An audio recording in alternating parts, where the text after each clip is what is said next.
What's going on, everyone? SW Gaming here, and I hope that this video finds you well.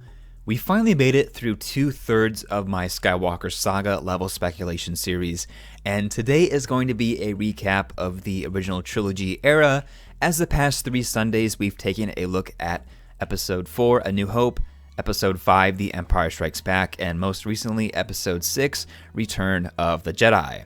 If you happen to miss last week's video, there's going to be a link at the top right of the screen if you want to check that out. If this is your first video and want to check out the prequel trilogy recap, that will be linked at the end of this video.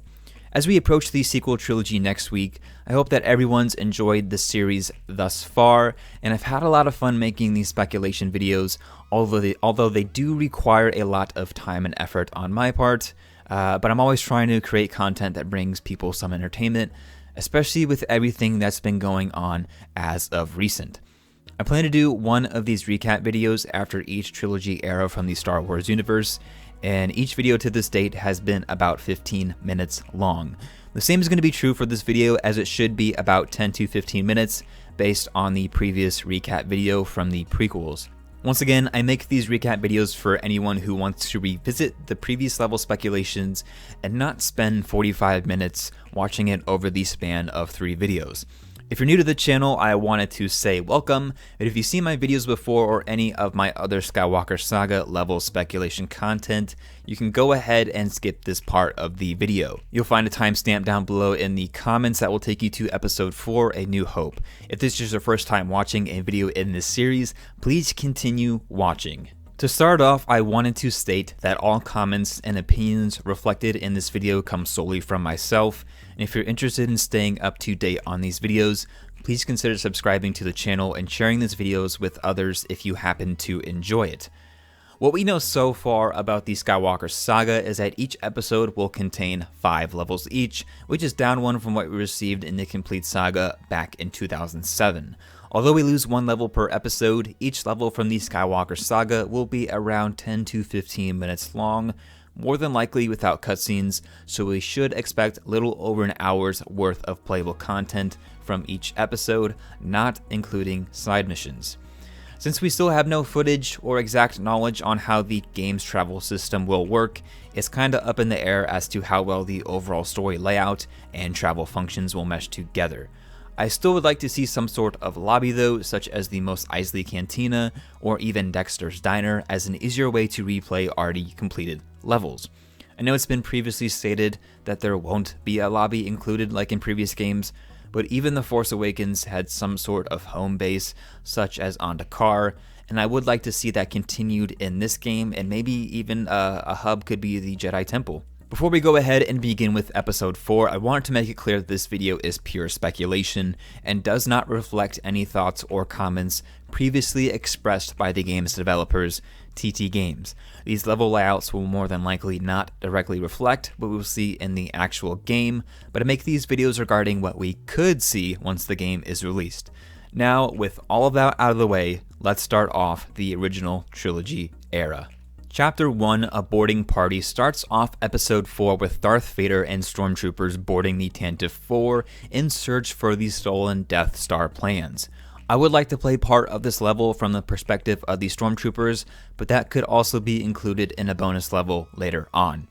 After Captain Antilles is choked to death by Vader and Princess Leia has been captured, you spend the rest of the level as C-3PO and R2-D2 attempting to reach the escape pod. The next level begins with numerous cutscenes, and the main objective of Chapter 2, Mosteisley, revolves around rescuing R2 and escaping Mosteisley after finding Han Solo and Chewbacca.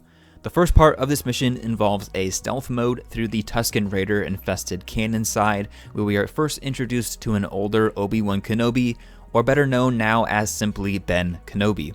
We ponder over the death of Luke's aunt and uncle for literally 5 seconds, and then we head towards Mosteisley in search of a pilot to help us rescue Princess Leia. The rest of the level is spent avoiding the Imperial spy, as Han and Chewie encounter a large wave of stormtroopers just before boarding the infamous Millennium Falcon. The next 3 levels have us placed on numerous locations of the Death Star, as Chapter 3, The Rescue, has us pulled into a docking bay in the Death Star after discovering that Leia's homeworld of Alderaan no longer exists. Part of this mission focuses on Obi-Wan and R2 as they shut down the shield generator, while Luke, Han, and Chewbacca make their way to the detention block, rescuing Princess Leia. Chapter 4, Escape from the Death Star, picks up after our heroes make their escape down the trash compactor, only to find their lives immediately in danger once more. After their escape, they go their separate ways trying to get back to the Falcon. Before leaving, we encounter Darth Vader as Obi-Wan, and here's where the first boss battle takes place in this trilogy. After Obi-Wan is defeated, a quick cutscene shows the group escaping, eventually landing on Yavin 4, which will be its own explorable planet, or maybe even a central hub such as Dakar from The Force Awakens, which I referenced earlier in the video. The final chapter focuses on the Death Star trench run as we attempt to destroy the Death Star for good, that is, until the Death Star 2 begins construction. Flying Luke Skywalker's X-Wing, we eventually meet Darth Vader once more, and after destroying numerous TIE fighters and defeating Vader, the mission ends as our heroes approach Yavin 4 once more, leaving behind any final remainder of the Death Star's existence until Return of the Jedi, like I said.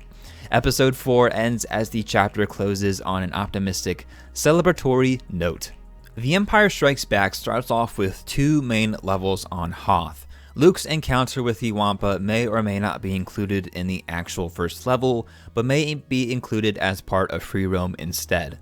Chapter 1, Battle of Hoth, puts us on the front line as we attempt to hold off numerous AT-ATs, AT-STs, and numerous waves of incoming snowtroopers. Hoping to give those enough time to escape from within, we play through several objectives on the battlefield until later switching over to the point of view from a snowspeeder. After defeating several AT-ATs, we begin to retreat from the base. Playing as Luke, we enter one of the final AT-ATs and manage to disable it as it crashes to the ground.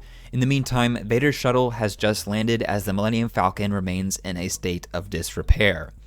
Chapter 2, Escape from Echo Base, focuses solely on Han Solo, Leia, Chewbacca, and C-3PO, as Imperial forces have begun to enter and overtake the base. This mission is rather straightforward as we make our way towards the Falcon, defeating snowtroopers and collecting various parts of the Falcon. Once reaching the ship, we fight off numerous waves of snowtroopers until Chewie finishes the repairs. We escape just in time as Darth Vader enters the hangar, losing the Millennium Falcon once more, but not for long.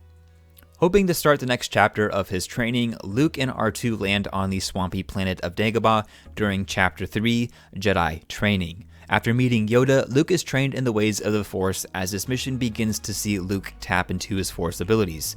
Throughout the rest of this episode, his abilities are limited, that is until Episode 6, where Luke gains full access to all the possible Force abilities, such as push and pull.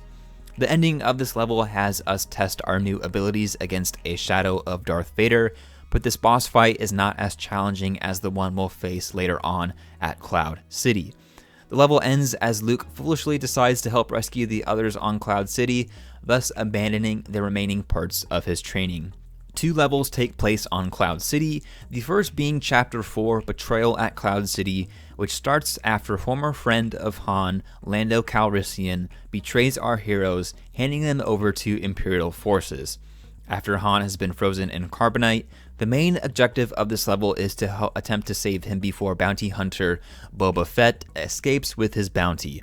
Playing as Lando, Leia, and Chewbacca, we attempt our escape from Cloud City. This is a rather lengthy level as there's lots of areas to discover throughout, while trying to defeat Boba Fett, who appears at numerous points. After one final battle against Boba, the Slave One flees, headed towards Tatooine, as the rest of the level is spent reaching the Falcon.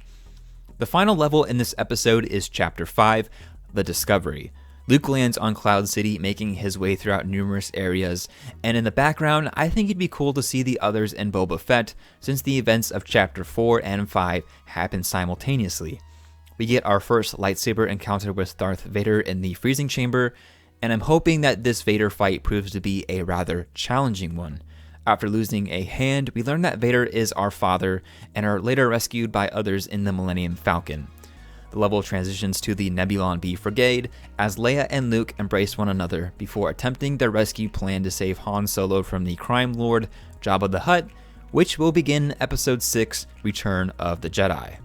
Chapter 1, Jabba's Palace, starts off with Leia disguised as bounty hunter Bosch as she attempts to sell off Chewbacca in an elaborate attempt to help save Han and free him from his carbon prison. Once the plan fails, Luke arrives and attempts to reason with Jabba further, threatening his life until he's quickly thrown down into the Rancor pit along with clumsy C-3PO. After successfully defeating the Rancor, we are sentenced to death and travel to the Sarlacc Pit, where the plan unfolds further. Chapter 2, the Sarlacc Pit, offers a lot of action both inside and outside of Jabba's sail barge. Once retrieving our lightsaber as Luke, we have a full boss fight with Boba Fett, unlike the 5-second fight that we received in the film. Also playing as Lando, disguised as a skiff guard, Chewbacca and Han, we travel from skiff to skiff until entering the sail barge. It's at this point where we switch over to Leia, R2, and 3PO to defeat the crime lord Jabba the Hutt once and for all. After exploring the barge some more and defeating the remaining enemies, this level closes as we collect R2 and 3PO from the sand like in the film, making our way back towards the Falcon. After a quick cutscene on Dagobah, which could also be included as a free roam scenario, we find ourselves caught in the Battle of Endor during Chapter 3. After a quick speeder chase, Luke and Leia part ways as Luke joins his father in confronting the Emperor, while Leia and the others fight throughout the Ewok-infested Battle of Endor. At this point, we've already received a somewhat modern version of the remaining chapters from The Force Awakens, but I'm hoping that this chapter includes plenty of Rebel troopers, so that this feels like a real battle instead of numerous playable characters fighting entire waves of enemies. Once we reach the shield generator bunker, we deactivate these shields as Lando Calrissian and Nien Nunb approach the Death Star along with the remainder of the Rebel Alliance. The final two chapters in Episode 6 are centered around the Death Star 2, which stands for twice as big as the last. Chapter 4, Death Star Destruction, follows the Millennium Falcon both on the exterior and interior of the Death Star. After defeating numerous waves of TIE fighters, we enter the generator and disable it. A quick cutscene begins while the reactor blows apart as the Falcon barely escapes the flames. The final chapter in the original trilogy is focused solely on the Emperor as we slightly backtrack from the previous level. After Luke and Vader's lightsabers clash, Palpatine does his iconic smile. Eventually, Luke is able to turn Vader back to the light side as they both take on the Emperor, who has ruled the galaxy far too long, but is yet from done according to the sequel trilogy, which makes no sense to me, but oh well.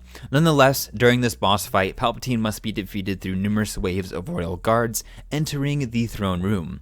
After enough damage has been inflicted, Luke is thrown aside as Darth Vader defeats Palpatine by himself, thus bringing balance back to the Force. That is until Episode 9, where you find out that everything has basically been a lie, and that Vader's sacrifice didn't really mean anything, but once again, that's really none of our business. Before fleeing the Death Star, Vader reveals his face to Luke and becomes one with the Force. The final cutscene begins at the Ewok village as everyone celebrates their temporary victory over the Imperial Army before the First Order takes reign over the galaxy in the sequel trilogy. There you have it, everyone, a quick recap video on the original trilogy era of the Skywalker Saga in this level speculation series. Hopefully this video didn't run too long, but the original trilogy has two of my favorite Star Wars films, The Empire Strikes Back and Return of the Jedi, so I had a lot of fun thinking about how TT Games could redesign the levels and add some new features when compared to the complete saga. If you happen to enjoy this recap, please consider leaving the video a big thumbs up or by letting me know down in the comments below. I try my best to look at all the comments and leave some responses on each video that I do. Now, next Sunday is going to move on to the first episode in the sequel trilogy, starting off with The Force Awakens. What's going to be interesting with this trilogy is that Episode 8 and 9 have yet to see their entrance into the LEGO Games universe, and there's not a lot of reference material besides the film themselves, so I'll be relying on a lot of images from the films and from set photos. Although I'm not a fan of this newest trilogy, I think I'll quite enjoy what TT Games ends up doing for the game. And I think I'm most interested in episode 9 though, and what the final boss battle against Palpatine has in store for us. If I happen to miss anything that you believe should have been included in a specific level, please let me know. Like I've said, creating these videos takes a lot of time and effort, but I enjoy thinking about what we could expect to see from the Skywalker Saga upon release. If you're not currently subscribed and would like to stay up to date on the remaining episodes in this series, or any of my other Skywalker Saga videos, be sure to subscribe to the channel. Once again, those videos release on both Wednesdays and Sundays, and as always, thanks for watching. I'll catch you in the next video.